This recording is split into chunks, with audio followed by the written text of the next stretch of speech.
하나님, 기상이변으로 인해서 홍수가 나고 또 가뭄이 있고 여러 가지 더위로 인하여서 피해를 입고 여러 가지 자연재해로 인하여 온 세계가 어려움을 겪고 있습니다. 또한 전쟁의 소식이 있고 전염병으로 인하여서 또 경제적인 침체로 인하여서 이리저리 살펴보아도 다 어려움을 겪고 있는 이 시대에 우리가 하나님을 믿고 하나님의 일을 행하면서 하루하루를 살아가면서 이 시대에 하나님께서 우리에게 주시는 하나님의 뜻이 무엇인지를 다시 한번 깨닫게 됩니다. 하나님께서 우리와 동행하셔서 이 어려운 시대에 하나님의 일꾼으로서 주의 일 감당할 수 있도록 인도하여 주시고, 우리는 방황하지 않고 하나님께서 나를 이 시대에 태어나게 하시고 주님의 일을 위하여 사용하여 주시고, 주님께서 우리들을 통하여 하시고자 하시는 주님의 뜻과 계획이 있음을 확신하면서 그 일들을 잘 감당하는 우리가 되게 하여 주시옵소서. 하나님, 우리가 거창한 일을 할 수 있는 힘과 능력이 있지 않습니다.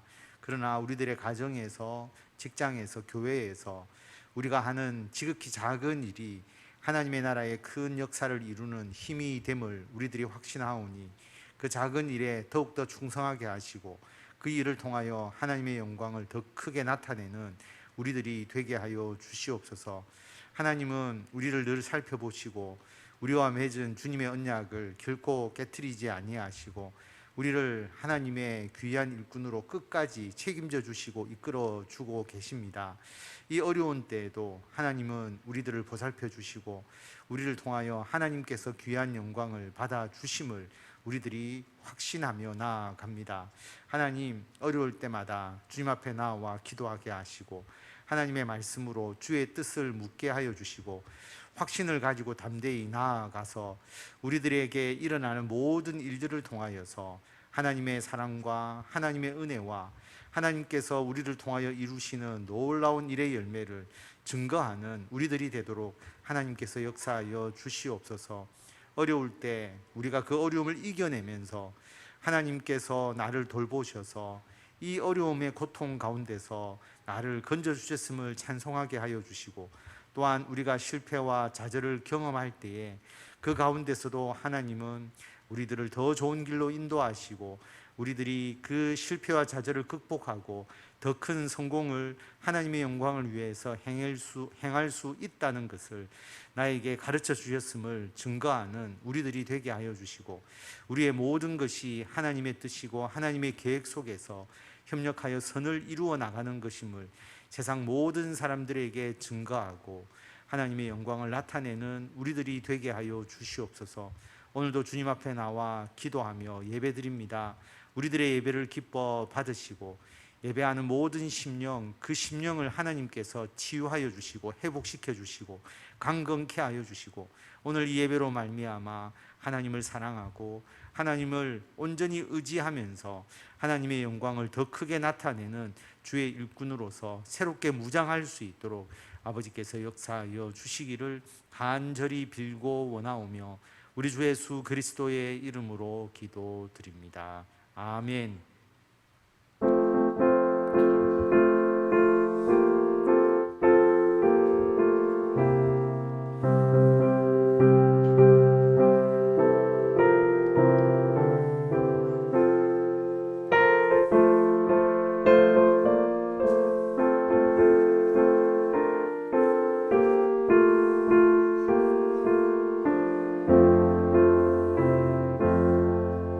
주의 확신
하나님의 말씀 예레미야 31장 31절에서 34절까지의 말씀입니다.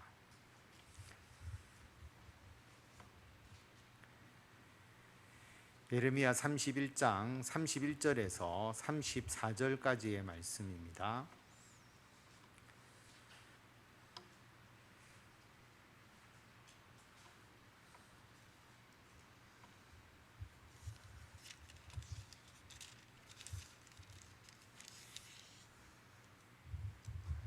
(31장) 31절에서 33절까지의 말씀입니다. 한 절씩 교독하고 33절을 다 같이 읽도록 하겠습니다. 여호와의 말씀이니라. 보라, 날이 이르리니 내가 이스라엘 집과 유다 집에 새 언약을 맺으리라. 이 언약은 내가 그들의 조상들의 손을 잡고 애굽 땅에서 인도하여 내던 날에 맺은 것과 같지 아니할 것은, 내가 그들의 남편이 되었어도 그들이 내 언약을 깨뜨렸음이라. 여호와의 말씀이니라. 다 같이 읽겠습니다. 그러나 그날 후에 내가 이스라엘 집과 맺을 언약은 이러하니, 곧 내가 나의 법을 그들의 속에 두며 그들의 마음에 기록하여 나는 그들의 하나님이 되고 그들은 내 백성이 될 것이라. 여호와의 말씀이니라. 아멘. 우리가 성경에 보면 구약과 신약이라는 용어를 우리가 쓰지 않습니까? 왜 구약이고 왜 신약일까? 여러분 생각해 보시면, 옛 언약이 미리 있기 때문에 새로운 언약이 있는 것인지, 아니면 거꾸로 새 언약이 있기 때문에 예전의 언약이 구약이 되는 것인지, 사실 어느 게 맞을까 이런 생각을 한번 해볼 수 있지 않습니까? 오늘 말씀을 보면 하나님께서 새 언약을 주시거든요. 새로운 언약을 주시니까 예전에 있던 언약이 옛 언약, 구약이 되는 겁니다. 그래서 오늘 말씀에서 신약이라는 용어가 나온 것입니다. 새 언약을 하나님이 주시니까. 그럼 이전에 이스라엘 백성들이 가지고 있었던 언약이 구약이 되는 것이죠. 그래서 구약과 신약을 구분하게 되는 말씀이 오늘 말씀이다. 그래서 어떻게 보면 굉장히 중요한 말씀입니다. 예레미야를 통해서 하나님께서 새 언약을 말씀하시고 그 새 언약이 우리들의 신약이 되는 것이죠. 그래서 예전에 이스라엘 백성들이 모세로부터 받았던, 그리고 시내산에서 출애굽할 때 하나님과 언약했던 그 언약이, 쉽게 말하면 율법이 구약이 되는 것입니다. 그래서 오늘 말씀을 보면 여호와의 말씀이니라. 보라, 날이 이르리니 내가 이스라엘 집과 유다 집에 새 언약을 맺으리라. 새 언약이라는 단어가 구약에 여기에서 나왔다라고 하는 것입니다. 그래서 옛 언약이 구약이 된 것입니다. 옛 언약인 율법은 하나님께서 모세를 통해서 주셨죠. 그런데 그 율법이라는 옛 언약은 한시적인 영광을 가지고 있다가 결국은 사라져 버렸습니다. 사라져 버렸단 말이 좀 이상하지만 나중에 그 의미를 말씀을 드리겠습니다. 그 의미가 약화된 것이죠. 구원을 이루는 측면에서 율법으로만은 구원을 이룰 수 없게 된 것이죠. 그래서 율법은 사람의 죄를 드러내어서 정죄하는 역할을 하는 것, 죄가 죄임을 밝히는 역할은 하지만 율법을 통해서 구원에 이르지는 못한다라고 하는 것입니다. 하나님께서 이스라엘 백성들을 통하여 분명히 언약을 하시고 율법을 주셨는데 왜 새 언약이 필요한가? 그 내용을 32절에서 이야기를 하고 있습니다. 이 언약은 신약, 새 언약을 말하는 겁니다. 하나님께서 새 언약을 주시는 이유는 이 새 언약이 예전의 구약과는 다르다라고 하는 겁니다. 예전에 그들의 조상들의 손을 잡고 애굽 땅에서 인도하여 내던 날, 출애굽해서 시내산에서 모세와 그리고 이스라엘 백성들, 하나님이 언약을 맺지 않습니까? 그 언약과는 다르다라고 하는 거죠. 왜 그러냐면 그 언약을 이스라엘 백성들이 깨뜨렸다라고 하는 겁니다. 하나님이 그들의 남편이 되셨는데 마치 결혼 서약처럼 남편과 아내가 지켜야 할 귀중한 언약임에도 불구하고 이스라엘 백성들이 남편 대신 하나님을 버리고 우상 숭배에 빠지고 또 잘못된 길로 행함으로써 그 언약을 이스라엘 백성들이 깨뜨렸기 때문에 하나님께서 새 언약을 주신다라고 말씀을 하십니다. 그 새 언약의 특징을 좀 더 이야기를 한다면, 그날 후에 내가 이스라엘 집과 맺을 언약은, 새 언약은 어떤 거냐 하면 하나님의 법을 그들의 속에 두는데 어떻게 기록하느냐 하면 그들의 마음에 기록하는 거죠. 율법은 십계명은 돌에 기록하고 문서로 기록해서 그들에게 주었다면, 새 언약은 문서로 기록하는 것이 아니라 마음에 기록하는 것이다. 마음에 기록해서 결국 하나님께서 이스라엘 백성들의 하나님이 되시고 그들은 하나님의 백성이 되도록 하는 것이다. 굉장히 중요한 거죠. 신약은 율법과 같은 문서적인 형태의 언약이 아니라 이스라엘 백성들의 마음에 기록하는 것, 하나님의 법이 사람들의 마음에 기록되는 것이 새 언약, 신약이다라고 하나님께서 말씀하고 있는 것입니다. 그래서 우리가 잘 알듯이 새 언약, 신약은 복음이잖아요. 예수 그리스도의 십자가의 대속을 통해서 예수님을 믿는 믿음으로 구원을 얻는 것, 이게 새 언약, 신약이죠. 그런데 이 신약을 누구와 언약을 하시느냐? 여기 보면 이스라엘 집과 언약을 맺는다. 31절에는 이스라엘과 유다 집에 언약을 맺는다라고 말합니다. 그래서 남유다와 북이스라엘, 모든 이스라엘 백성들과 하나님께서 새 언약을 맺으시고 더 나아가서 이방인에 이르기까지 그 모든 신약의 대상에 포함시키는 것을 알 수가 있습니다. 여러분, 새 언약, 이런 표현을 이단과 사이비들이 굉장히 많이 쓰거든요. 왜냐하면 언약이 바뀐다라고 말하는 겁니다. 그들이 생각하는 새 언약이라는 것은 기존의 언약이 폐해지고 새로운 언약이 이루어지는데, 어떤 식으로 이야기를 하느냐 하면 하나님이 이스라엘 백성들과 출애굽해서 시내산에서 언약을 맺었지 않습니까? 근데 이스라엘 백성들이 하나님의 말씀을 듣지 않고 그 언약을 깨트려 버린 거죠. 그래서 하나님과의 언약이 완전히 끝나버렸다. 그래서 이스라엘 백성들과 하나님이 더 이상 언약하지 않고 새로운 사람들과 언약한다. 그게 예수님과 또는 제자들과 이렇게 언약을 하는 것이다 라고 말합니다. 그들의 이 언약에 대해서 뭐가 잘못이냐면 언약의 대상이 바뀐다는 거죠. 이스라엘 백성들과의 언약을 다 끝내버리시고 새로운 무리들을 통해서 새로운 언약을 하신다라고 말합니다. 그럴듯하게 보이지만 오늘 말씀과는 맞지 않죠.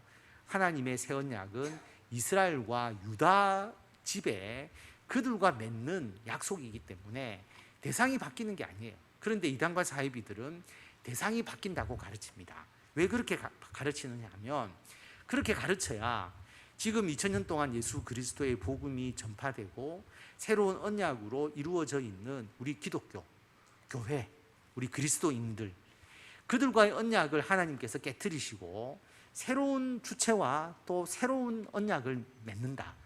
그래서 구약이 있고 신약이 있다면 지금은 새로운 또 다른 언약이 있다고 가르치는 거죠. 그래야 그게 이단과 사이비들이 자기들이 새 언약의 주인공이라고 이야기할 수 있지 않겠습니까? 그래서 언약의 주체가 계속 바뀐다고 이야기를 하는 거죠. 그래서 기독교와의 우리 그리스도인과의 언약은 끝나고 새로운 이단, 새로운 그들의 교주를 통해서 새로운 언약이 시작된다, 이렇게 가르치는 것입니다. 그럴듯하게 보이지만 하나님의 말씀이 아니죠. 하나님은 새로운 주체와 언약을 맺는 것이 아니다라고 하는 겁니다. 분명히 신약, 새 언약인데 대상은 이스라엘과 유다라고 분명히 말씀하십니다. 자, 이스라엘과 유다가 하나님 말씀 듣지 않고 하나님의 언약을 깨트렸다라고 분명히 이야기를 하잖아요. 깨트렸는데 하나님은 그 언약을 유지하시는 거죠. 다시 말하면 이스라엘 백성들이 하나님과 맺은 언약을 깨트렸지 하나님은 그 언약을 포기하지 아니하시는 겁니다. 그래서 그들이 깨트렸다고 그들과 결별하는 게 아니고 그들에게 새 언약을 주셔서 하나님께서 그들에게 새로운 언약을 통해서 다시 하나님과 하나님의 백성 그리고 남편과 아내와 같은 그런 영적인 관계를 유지할 수 있도록 이끌어 주시는 겁니다. 그게 하나님의 사랑이잖아요. 한쪽이 언약을 깨트렸음에도 불구하고 하나님은 그 언약을 완전히 끝내지 아니하시고 새 언약을 통해서 이스라엘 백성들과의 관계를 유지하려고 하시는 하나님, 너무나 감사하지 않습니까? 여러분, 만약에 이스라엘과 유다와 하나님께서 언약을 다 끝내버리시고 너희들은 더 이상 나의 백성이 아니다, 나의 언약을 깨트렸기 때문에 너희들과 나는 결별한다, 이렇게 선언을 하셨다면 여러분, 우리도 불안하지 않겠습니까? 우리가 예수님을 믿고 우리가 그리스도인이고 언약의 자녀라고 이야기를 하지만 하나님이 과거에 이스라엘 백성들을 완전히 그들의 죄로 인해서 그들과의 관계를 끊어버리셨는데 우리도 그렇게 되지 않을까, 그런 걱정과 근심, 불안감이 있을 겁니다. 그런데 하나님은 그런 분이 아니다라고 하는 것이죠. 이 언약은 내가 그들의 조상들의 손을 잡고 애굽 땅에서 인도하여 내던 날 출애굽할 때 시내산에서 맺은 것과 다르다. 왜냐하면 그들은 내가 남편이 되고 그들이 나의 아내와 같은 영적인 부부와 같은 관계임에도 불구하고 그들이 내 언약을 깨트렸다라고 하는 겁니다. 분명히 이스라엘 백성들이 언약을 깨트렸는데 하나님은 그 언약을 유지시키시고 새로운 언약으로 관계를 더 밀접하게 만들어 버리신 겁니다. 좀 쉽게 말하면 우리가 결혼해서 부부가 사는데 결혼하기 전에 아내가 남편에게 내가 결혼하면 당신이 정말 마음껏 먹을 수 있도록 내가 상다리가 부러지도록 내가 맛있는 음식을 해서 늘 먹도록 해주겠다, 아내가 남편에게 약속을 한 거예요. 남편은 절대로 내가 손에 물 한 방울 안 묻히도록 내가 편하게 해주겠다, 그렇게 약속하고 언약하고 결혼을 한 겁니다. 근데 막상 결혼해 보니까 그 언약을 못 지키는 거죠. 너무 피곤해서 음식을 상다리가 부러지도록 차려주는 게 아니라 그냥 인스턴트 식품 사서 먹도록 하고 뭐 반찬 뭐 한두 가지 해서 급하게 먹도록 하고 그렇게 음식을 차려주는 거예요. 남편은 아내의 손에 물 한 방울 안 묻히게 해주겠다라고 했는데 주부 습진 걸리게 만들고 그렇게 만들어 버린 거예요. 자, 그렇게 되었을 때 부부가 우리 이혼 당하는 거 아닌가, 아내가 남편을 버리는 거 아닌가, 또 남편은 아내가 나를 버리는 게 아닌가, 그렇게 불안해하면서 산다면 사랑하는 부부라고 할 수가 없지 않겠습니까? 하나님은 이스라엘 백성들이 분명히 하나님과 맺은 언약을 깨트렸음에도 불구하고 남편으로서 언약을 깨트린 그 아내를 끝까지 사랑하셨습니다. 호세아를 통해서 보여주셨잖아요. 음란한 고멜과 결혼하게 하시고 결혼한 고멜이 또 음란에 빠져도 끝까지 그 고멜을 품도록 하심으로써 이스라엘 백성들을 향하신 하나님의 사랑을 나타내 주셨잖아요. 그래서 과거에 결혼하기 전에 상다리가 부러지도록 음식을 해주겠다, 손에 물 한 방울 안 묻히게 해주겠다라는 그 언약을 이제는 새로운 언약으로 바꾸는 거죠. 부부가 어떻게 이야기하느냐 하면 그렇게 안 차려도 된다, 그러나 정성스럽게 한 가지라도 우리가 같이 맛있게 먹을 수 있는 음식을 나누어 먹자, 그리고 손에 물을 묻혀도 되지만 같이 도와가면서 그렇게 집안일을 하도록 하자. 그리고 음식을 먹고 집안일을 하는 것이 중요한 것이 아니라 같이 산책도 하고 같이 여행도 가고 같이 즐길 수 있는 그런 부분들, 공유할 수 있는 부분들을 함께 해 나가도록 하자. 그래서 어떤 조건과 어떤 조항에 얽매이는 게 아니고 부부가 서로 마음으로 더 사랑하고 더 가까워질 수 있는 방안으로 새로운 언약을 하는 것입니다. 하나님께서 이스라엘 백성들과 이렇게 언약을 하시는 거예요. 법조문에 의해서 이런 율법을 반드시 지켜야만 한다라고 하지 아니하시고 이제는 그들이 마음으로서 하나님을 사랑할 수 있도록 그들의 마음에 하나님의 말씀을 새겨주시고 그들의 마음에 하나님을 사랑하는 마음이 일어나도록 만들어주시는 것이죠.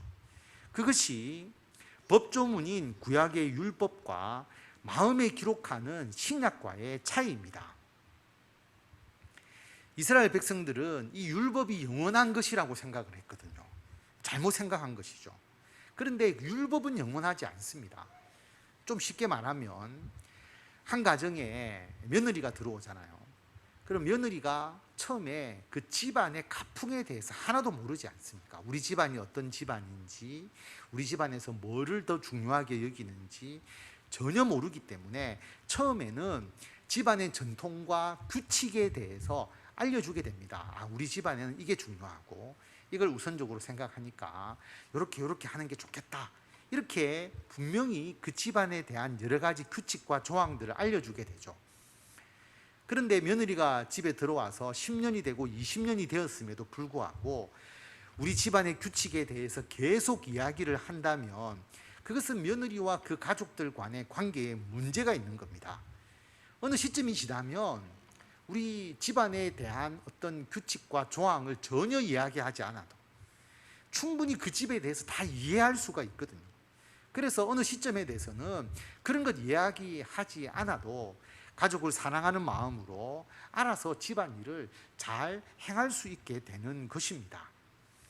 처음에 이스라엘 백성들이 하나님과 출애굽 이후에 만나서 처음 이스라엘이라는 나라를 세워 나가는 것을 그들이 배울 때는 하나님이 어떤 분이신지를 그들이 알아야 했고 하나님의 백성이 어떤 사람이고 하나님의 나라라고 하면 무엇을 하는 나라인지를 그들이 알아야 했기 때문에 율법을 통해서 하나님께서 법조문을 통해서 너희들 이거 지켜라. 이게 하나님의 백성이고 이거 하나님이 원하시는 것이고 하나님의 나라에서 이런 일을 행해야 된다라고 그렇게 말씀하고 가르치신 것이죠. 그런데 이것이 어느 정도 시간이 지나고 나면 그 조항으로 나라의 백성이 되는 게 아니고 법을 이미 그들의 몸에 체득하고 조항이 중요한 것이 아니라 삶을 통해서 생활하는 것을 통해서 그 법을 당연히 지켜나갈 수 있게 되는 것이죠. 그래서 율법을 어떤 조항과 규칙으로 보지 말고 하나님의 뜻, 하나님의 계획, 하나님이 원하시는 성도의 모습, 하나님의 나라의 모습에 대해서 알려주시는 것이라고 우리가 분명히 생각을 해야 되는 것이죠. 그래서 그 법으로는 하나님을 섬길 수가 없다. 하나님을 섬기는 길로 우리를 인도하는 것이 율법이지 율법 자체가 하나님을 섬기는 것이 아니다라고 하는 것입니다. 마찬가지죠. 교회에서 우리가 신앙생활을 하면 교회에서 성도들에게 이거 하십시오, 저거 하십시오 말하는 게 있습니다. 예배를 꼭 드리세요, 성경을 읽으십시오, 기도하십시오, 헌금생활 하십시오, 봉사하고 전도하십시오. 이걸 이야기를 하면 성도님들은 이게 율법으로 받아들이는 경우가 있습니다. 율법처럼 어떤 조항으로 이것을 지켜야 하는가 아닌가.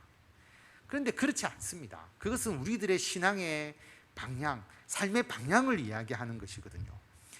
여러분, 자녀들에게 공부를 해라 라고 이야기를 하고 그리고 가족들끼리 서로 사랑하라, 부모를 공경하라고 이야기를 하잖아요. 그게 어떤 율법의 조항처럼 그 규칙을 지키라고 우리 자녀들에게 이야기하는 것이 아니지 않습니까? 그 방향을 알려주는 거죠. 어렸을 때 자신의 비전을 가지고 자신의 미래를 위해서 준비하는 공부를 하는 것이고 그리고 부모와 형제 간에 서로 사랑하면서 가족을 이루어 나가야 하니까 그 사랑에 대해서 알려주는 것이지 않습니까? 그래서 공부하려고 하면 자기의 삶에 대한 비전이 있을 때 공부를 할 수가 있고 가족을 사랑하는 마음이 있을 때에 서로가 진실되게 부모를 공경하고 가족끼리 우애를 가지고 살아갈 수가 있잖아요. 그래서 왜 부모가 공부하라고 하고 왜 어르신들이 부모님들이 자녀들에게 서로 우애하고 사랑하라고 이야기하는 그 부모님의 마음, 그것을 읽을 수가 있어야 되는 거거든요. 그걸 율법적으로 생각하면 안 된다라고 하는 것입니다. 우리가 성경을 읽고 기도하고 예배하고 헌금, 봉사, 전도하는 그것을 성도들에게 이야기하는 것은 하나님을 사랑하는 마음이 우리들의 마음에 새겨져서 하나님을 위해서 일하기 위해서 우리가 자연스럽게 그것을 행할 수 있도록 이끌어주기 위한 과정이지, 그것이 어떤 여러분들에게 율법 조항처럼 의무적으로 지켜야 하는 것을 여러분들에게 강조하기 위한 것이 아니다라고 하는 것입니다. 이런 신앙생활을 하다 보면 더 하나님과의 사랑이 깊어지게 되고, 그래서 하나님과 더 영적으로 깊은 관계에서 주님의 일을 감당할 수 있게 되는 것이거든요. 그 길을 가도록 인도하는 하나의 과정이다라고 하는 것입니다. 우리가 가족들이 서로가 음식도 하고 집안일도 같이 하고 산책도 하고 여행도 하고 하는 것이 가족끼리 서로 사랑하기 위한 수단인 것과 마찬가지 것이죠. 그래서 하나님은 이 신약을 통해서, 예수님을 통해서 율법의 지배하에 있었던 어떤 사람이라도 이제 회개하고 예수 그리스도의 십자가의 대속을 믿는 믿음으로 주께 나아오기만 하면 이 율법주의와 같은 영적인 무지에서 벗어나서 예수 그리스도 안에서 진정한 하나님의 새로운 약속을 맺고 하나님의 자녀로서 살아갈 수 있도록 그 길을 열어주신 것입니다. 그래서 로마서 10장 1절부터 4절까지를 보면 이 모든 율법은 예수 그리스도 안에서 성취되었다라고 그렇게 말하고 있습니다. 로마서 10장 1절을 보면 사도 바울이 간절한 마음이 있어요. 어떤 마음이 있느냐 하면 이스라엘 백성들, 자기 민족인 이스라엘 백성들이 구원받기를 바라는 마음들이 있습니다. 근데 이때까지만 해도 이스라엘 백성들이 율법을 쫓아갔지 예수 그리스도를 받아들이지 않는 사람들이 너무나 많았다라고 하는 겁니다. 그래서 자기 마음에 간절히 원하는 것, 하나님께 간절히 기도하는 게 뭐냐 하면 이스라엘 백성들, 그들이 구원받기를 간절히 원한다라고 말합니다. 왜냐하면 그들은 하나님께 열심히 있잖아요. 율법을 지키려고 하고, 그리고 율법의 그 조항 하나하나를 따져가면서 율법을 지키려고 했는데 그거는 올바른 지식을 따른 것이 아니다라고 하는 겁니다. 하나님의 의를 모르고, 하나님의 의는 예수 그리스도를 통해서 이제는 마음에 하나님의 법을 새기고 예수님을 사랑하는 마음으로 예수님에 대한 믿음으로서 살아가는 것인데, 율법을 잘 지켰다고 하는 자기 의를 세우려고 예수 그리스도를 믿는 그 믿음의 도를 따라가지 않은 겁니다. 하나님의 의에 복종하지 않았다라고 하는 겁니다. 그 모습을 바라보는 사도 바울이 얼마나 마음에 애타는 마음이 있었겠습니까? 이스라엘 백성들 구원받아야 되는데 아직도 율법을 따라가고 예수 그리스도를 믿지 않으니까 너무나 마음이 답답한 것이죠. 그러면서 사도 바울이 이렇게 선언합니다. 그리스도는 모든 믿는 자에게 의를 이루기 위해서 율법의 마침이 되시니라. 예수님은 모든 믿는 자에게 의롭게 해주시는데 율법의 마침을 통해서, 그래서 율법이라는 것은 예수님을 통해서 끝난다라고 하는 겁니다. 율법이 사라진다는 것이 아니라 구원을 위한 율법의 효력은 예수님 앞에까지라는 거죠. 예수님을 통해서 새로운 의, 새로운 약속, 새로운 구원의 길을 열어주셨다라고 하는 겁니다. 그래서 율법은 그냥 끝나는 게 아닙니다. 예수님을 통해서 끝났기 때문에 율법은 예수 그리스도를 믿는 복음이라는 큰 틀 속에 이제 한 부분이 된 것이죠. 율법이 완전히 사라져 버리는 것이 아니라 우리가 죄가 무엇인지를 알려주는 역할을 율법이 하되, 그보다 더 큰 예수 그리스도를 믿음으로 구원을 얻는 새로운 언약 속에서 율법의 역할이 제한적으로 이루어지게 되는 거죠. 율법의 마침은 오직 예수님이고, 구약은 예수님을 통해서 새로운 신약 안에 포함이 되어버리는 것입니다. 그래서 예수님이 신약의 주인공이시고, 그래서 우리가 예수님과 새로운 언약을 맺는 것이죠. 십자가를 통한 언약, 예수 그리스도를 믿음으로 구원을 얻는 그 복음, 그것이 주님께서 우리들에게 주신 새로운 언약이다. 그 언약의 장면이 너무나 잘 아는 장면이잖아요. 예수님께서 십자가에 달려 돌아가시기 전에 제자들과 마지막 만찬을 하면서 우리가 잘 아는 그 성찬의 의미, 예수님의 몸과 예수님의 피를 기념하는 의식을 행하시잖아요. 그래서 유월절 식사를 하시면서 떡을 가져서 감사 기도하시고 떼어서 제자들에게 주시면서 이것은 너희를 위하여 주는 내 몸이다.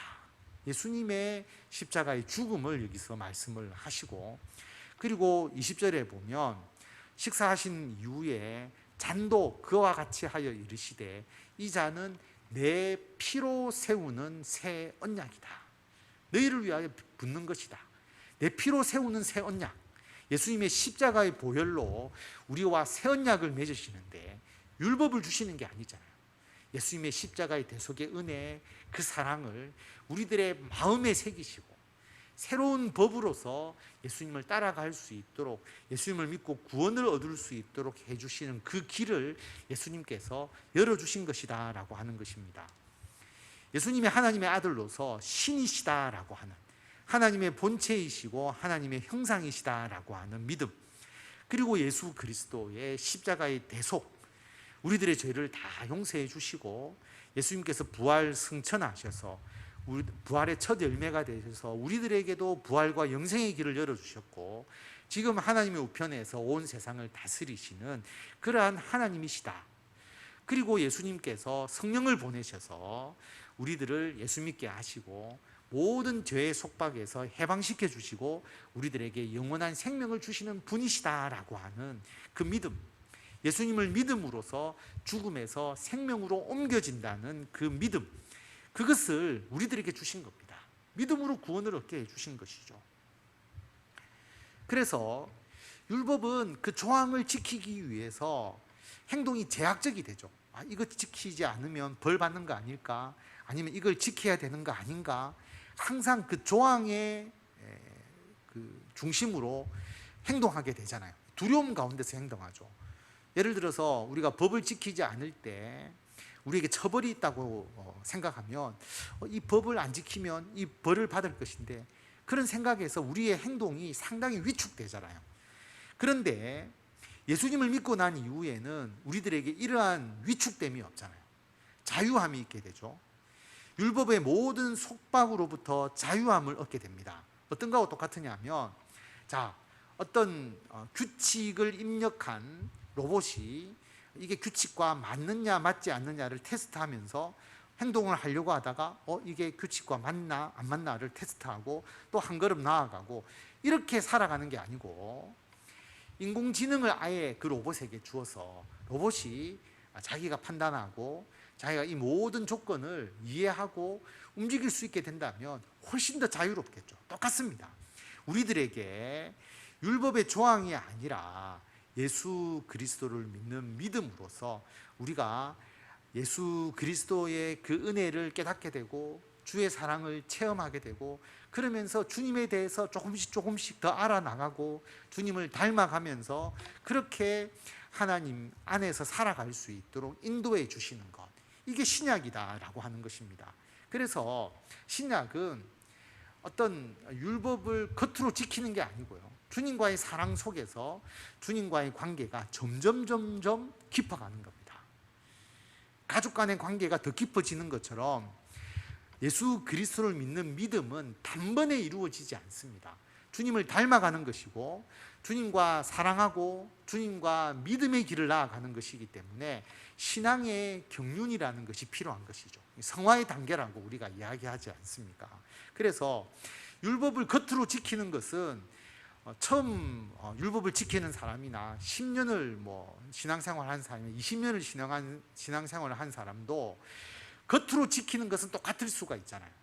율법은 오래 믿었다고 더 잘 지키고 이런 것이 아닐 수가 있지만, 예수 그리스도를 믿는 주님께서 우리들에게 마음의 법에 새기시고 주님과의 사랑과 믿음으로 살아가게 하는 것은, 여러분, 신앙의 오래된 깊이가 더 중요하다라고 하는 겁니다.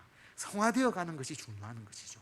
성령의 열매가 더 풍성하게 많이 맺힐 수 있고 어떤 분은 아직 주님과의 사랑과 믿음이 미약하기 때문에 그 열매가 적게 맺힐 수도 있는 것입니다. 그래서 이 성령의 열매, 신약에서 우리들에게 주시는 이 믿음과 이 은총은 우리들의 인간의 노력으로 이루어질 수 있는 것이 아니고 성령에 의지했을 때 성령께서 우리들에게 주시는 은혜고 선물이다라고 하는 겁니다. 율법과 차이가 있는 것이죠.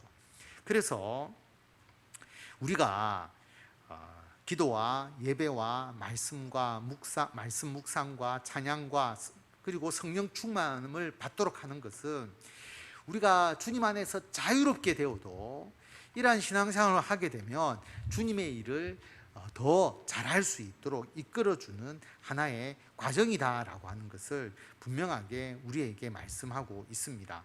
그래서 오늘 말씀 31절에 보면 주님께서 이스라엘과 유다 집에 새 언약을 맺으신다라고 말합니다. 여러분, 언약의 주체가 바뀌는 게 아닙니다. 이스라엘과 유다와의 관계를 끊어버리시고 새 언약을 맺으시는 게 아니다. 그렇기 때문에 새 언약을 맺으신 우리들과의 관계도 끊어지지 않는다라고 하는 겁니다. 우리가 잘못하더라도 절대로 하나님과 예수 그리스도께서는 우리와의 언약을 중단하지 아니하신다라고 하는 겁니다. 그 믿음을 확실히 가져야 되는 것이고요. 그리고 이 새로운 언약은 율법의 조항이 아니다. 너희들 이거 하라라고 하는 율법적인 것이 아니라 우리들의 마음에 새기셔서 주님을 사랑하는 마음으로, 주님을 믿는 마음으로 우리의 모든 일을 자유롭게 행할 수 있도록 해주시는 것이다. 그래서 하나님의 법을 우리들 속에, 우리들의 마음에 기록해서 하나님은 우리들의 하나님이 되고 우리는 하나님의 백성이 되도록 하는 것이다. 예수님을 믿는 믿음으로 살아갈 수 있도록 우리를 이끌어 주시고 우리들의 믿음 안에서 거룩한 하나님의 나라를 이루어 나가도록 하는 것이다 라는 것을 다시 한번 새기셔야 합니다. 이 새 언약은 예수님을 통해서만 이루어집니다. 그 누구도 새 언약을 이룰 수가 없어요.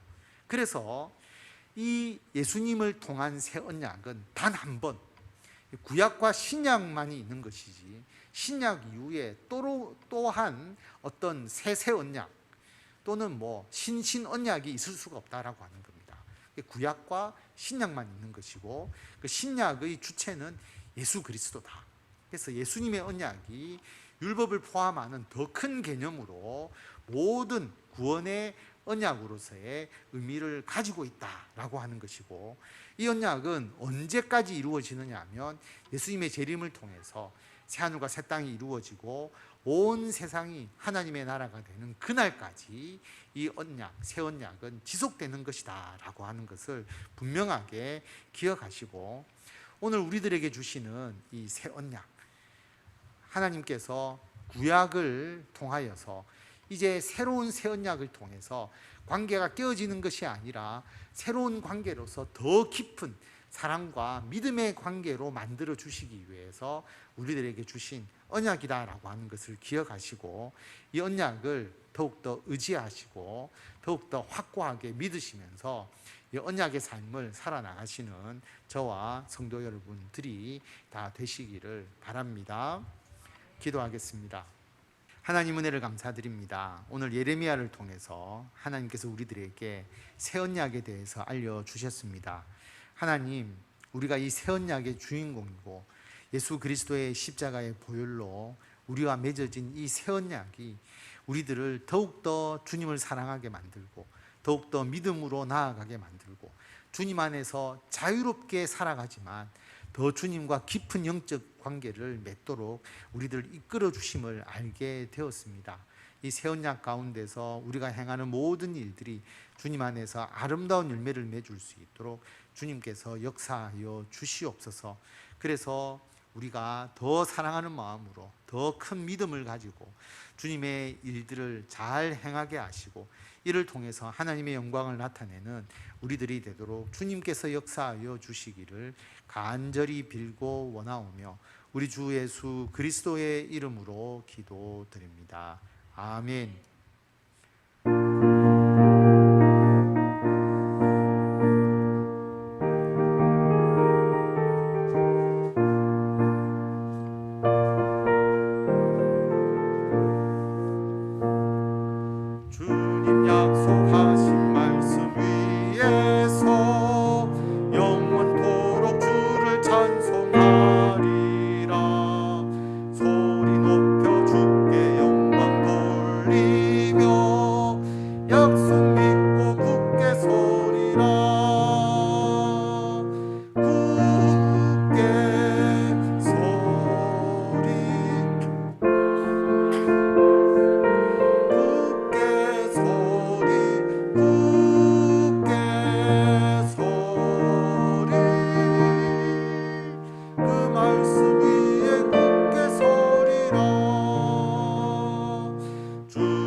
합심 기도하는 시간입니다. 우리가 늘 기도하는 내용이 있죠. 우리 몸이 아프신 분들이 있습니다. 참 몸이 아프다는 게 다 한 번씩 경험해 보셨겠지만 참 몸이 아플 때 마음도 아프고 사람이 굉장히 좌절하기가 쉽습니다. 그런데 오늘 하나님의 언약에 대해서 우리가 말씀을 나누면서 하나님은 우리들과 약속하시고 우리들과 언약한 것이 있습니다. 우리들이 어떠한 잘못을 하든지 또 우리들이 어떠한 곁길로 나가든지 하나님은 우리를 향하신 뜻과 계획 속에서 우리를 붙잡아 주시거든요.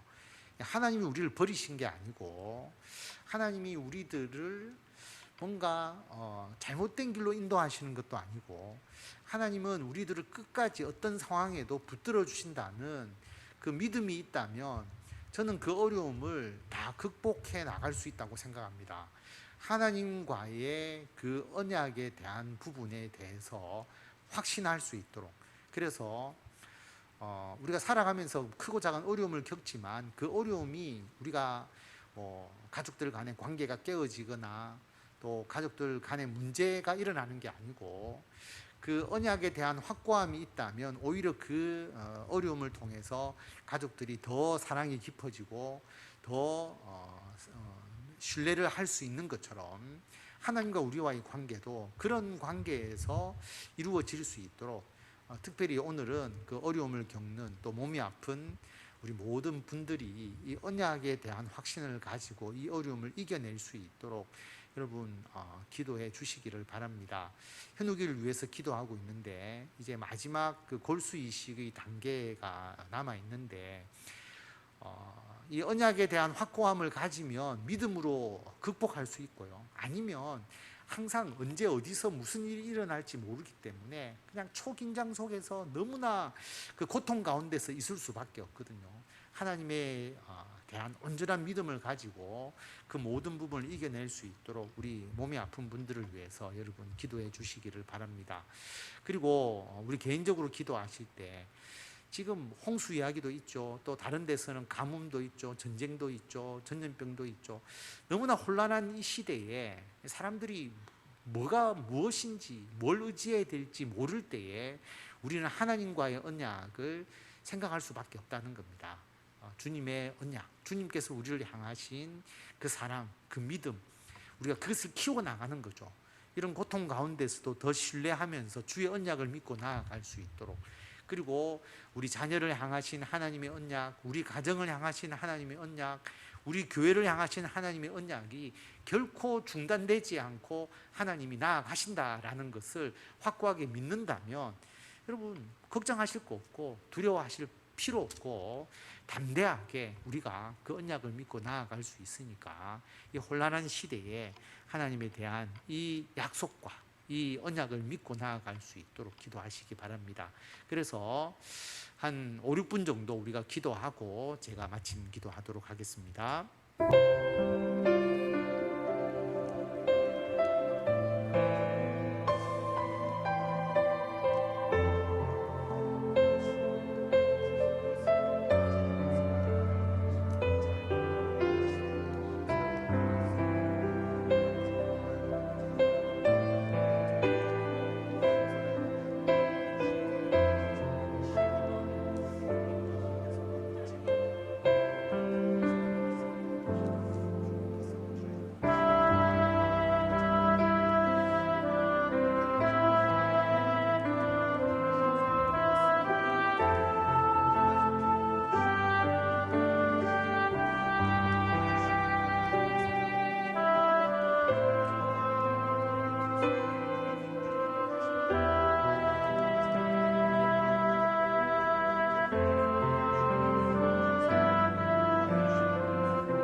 하나님 아버지 은혜를 감사드립니다. 아버지 하나님, 우리를 너무나 사랑하시고 우리들의 부족함과 허물이 있음에도 불구하고 끝까지 우리를 붙잡으시고 하나님의 계획을 우리를 통하여 이루어 가심을 우리들이 늘 체험하면서 어떠한 상황 가운데서도 주께 감사할 수밖에 없고 주님을 전적으로 의지할 수밖에 없습니다.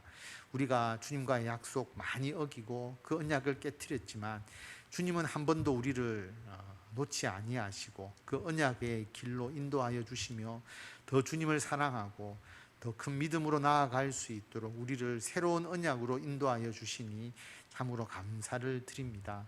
주님의 그 마음 이해하고 우리가 어떤 율법과 어떤 조항으로 주님을 섬기는 것이 아니라 더 주님을 사랑하고 더 주님을 믿고 신뢰하면서 나아가는 영적인 깊은 관계로서 우리를 인도하여 주셔서 해마다 날이 갈수록 그리고 어떤 상황과 어떠한 고통과 아픔과 어떠한 여러 가지 모든 과정들이 모두 하나님을 더욱더 사랑하고 하나님을 더욱더 신뢰하는 관계로 우리들이 나아가는 길이 되게 하여 주시고 도구가 될 수 있도록 주님께서 인도하여 주시옵소서.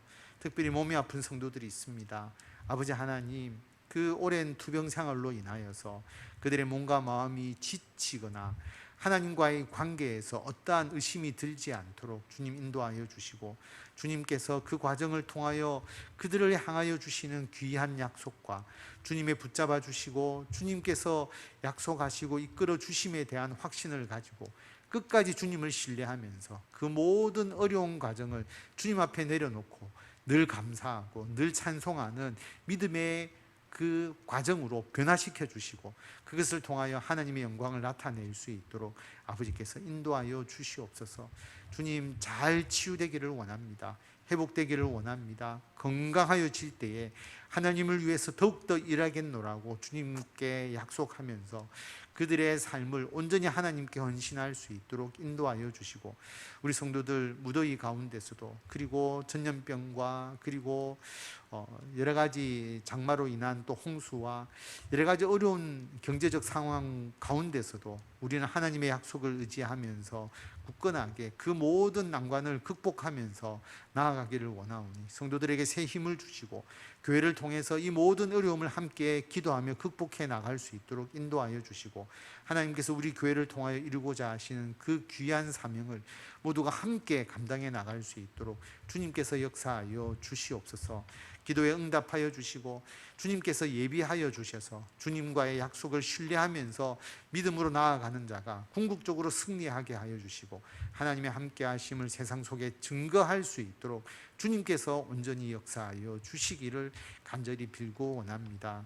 수해로 피해를 입은 사람들 그리고 전쟁으로 고통을 겪고 있는 사람들 세계 곳곳에 가뭄과 기상이변으로 어려움을 겪고 있는 그 모든 사람들을 기억하여 주시고 하나님 그들에게 예수 그리스도의 복음이 전파되어서 이 땅의 모든 잘못을 주의 복음으로 회복시켜 나가고 치유해 나가기를 간절히 빌고 원하오니 우리 교회와 모든 세상의 교회가 주 예수 그리스도의 복음을 전하는 데 힘을 다할 수 있도록 인도하여 주시고 복음의 힘이 세상에 꺾이는 것이 아니라 복음의 능력으로 세상을 변화시켜 나가는 새로운 힘과 새로운 능력을 우리 교회와 그리스도인들에게 다하여 주셔서 다시 한번 복음의 불길이 전 세계를 향하여 뜨겁게 타오를 수 있도록 주님께서 인도하여 주시옵소서.